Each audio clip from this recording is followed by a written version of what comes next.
नए अहदनामा में से मैं तिलावत करूँगी। 5वां बाब, उसकी पहली बरस से हौज़ के किनारे शिफा। इन बातों के बाद यहूदियों की एक ईद हुई और यीशु यरूशलेम में गया। यरूशलेम में भीड़ दरवाज़ा के पास एक हौज़ है जो इब्रानी में बैत हस्दा कहलाता है, और उसके 5 बरामदे हैं।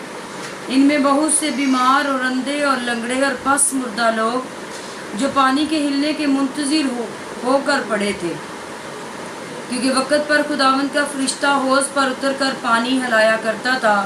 पानी हिलते ही जो कोई पहले उतरता सो वो शिफा पाता, उसकी जो कुछ बीमारी क्यों ना हो। वहाँ एक शख्स था जो 38 बरस से बीमारी में मुब्तला था। उसको यीशु ने पड़ा देखा और ये जानकर कि वो बड़ी मुद्दत से इस हालत में है, उससे कहा, क्या तू तंदुरुस्त होना चाहता है? उस बीमार ने उससे जवाब दिया, है खुदावंद, मेरे पास कोई आदमी नहीं कि जब पानी हिलाया जाए तो मुझे हौज़ में उतार दे, बल्कि मेरे पहुँचते पहुँचते दूसरा मुझसे पहले उतर पड़ता है। यीशु ने उससे कहा, उठ और अपनी चारपाई उठाकर चल फिर। वो शख्स फ़ौरन तंदुरुस्त हो गया और अपनी चारपाई उठाकर चलने फिरने लगा। खुदावंद के कलाम अक़दस का पढ़ा सुना जाना हम सबके लिए बरकत का बाइस हो। मेरी बहनों, आज हमने खुदावंद के कलाम अक़दस में से एक ऐसे शख्स के बारे में सीखा है जो 38 साल से बीमार था, और ये अरसा बहुत ही लंबा है।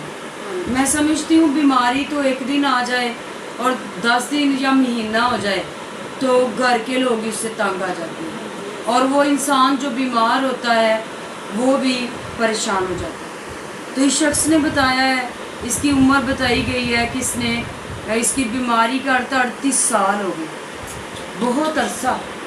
और इस अरसे में ये खुदा की हैकल से जुदा नहीं हुआ। ये दुआ करता गया और इसने बीमारी से नजरें हटाकर शाफी पर लगाई, खुदा बाप पर लगा ली, और खुदा को सजदे करने बंद नहीं किए, शुक्र करना बंद नहीं किया। आज लोग बीमारी का अरसा इतना नहीं होता जितना खुदा के ख़िलाफ़ हो जाते हैं, चर्च चेंज कर लेते हैं। बाज़ लोग गैर मबूदों के पास चले जाते हैं, तवीज़ गंडे करवाना शुरू कर देते हैं, खुदा के ख़िलाफ़ हो जाते हैं। लेकिन कलाम बयान करता है, गैर मबूदों की तरफ जाने वालों के गम बढ़ जाएंगे। इस शख्स की ज़िंदगी से हमें मिलता है कि ये 38 साल से ये हैकल से जुदा नहीं हुआ, खुदा के सजदे कम नहीं किए। तो देखो, जो खुदा से इश्क करते हैं, मोहब्बत की इंतहा का नाम है इश्क। और जब हम खुदा से इश्क करते हैं तो खुदा ने तो पहले हमसे इश्क किया, अपने बेटे को कुर्बान कर, तो खुदावंद भी खुद हमारे पास आता है। इस शख्स की शान है कि इसकी मोहब्बत से, इसके प्यार से यीशु मसीह इसके पास आ गए, और यीशु मसीह ने इससे पूछा, मैं तेरे लिए क्या करूं? तो इसने कहा है कि खुदावंद, मैं तंदुरुस्त होना चाहता हूँ। वो हौज़ आप देख रहे हैं जहाँ वक़्त पर खुदा का फरिश्ता आता है, पानी को हिलाता है, जो पहले नहा लेता है वो शिफा पाता है। लेकिन मेरे पहुँचते पहुँचते कोई पहले ही पानी में उतर पड़ता है।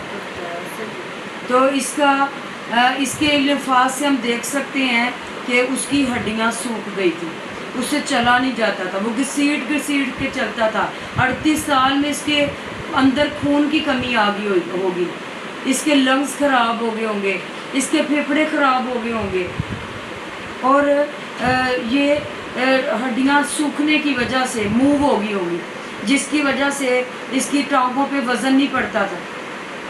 तो खुदावंद यीशु मसीह ने इसने सारा हाल बयान किया। तो खुदावंद यीशु मसीह को इस पे तरस आया। खुदावंद यीशु मसीह ने कहा, अपनी चारपाई उठा, चल पे। और यीशु मसीह के अल्फाजों में बरकत थी। वो जब बोलते थे, यूं ही वो बोलते थे, उनके बोलने से जिस्म में जान आ जाती थी, सूखी हड्डियों में जान आ जाती थी, मूव हड्डियाँ सीधी हो जाती थी, खून की कमी जो थी, HB तो बढ़ जाती थी, और जो बीमारियां थी इसके बदन से जाती रही। और ये उसी वक़्त इसने अपनी चारपाई उठाई और चल फिरना शुरू हो गया। तो मेरे अजीज़ों, आज हम सीखते हैं कि बीमारी का अरसा बढ़ जाए लेकिन सजदे कम नहीं होने चाहिए।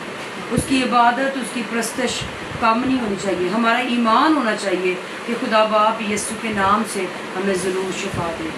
تو خداوند آج کے کلام کے وسیلہ سے ہم سب کو بڑی برکت دے.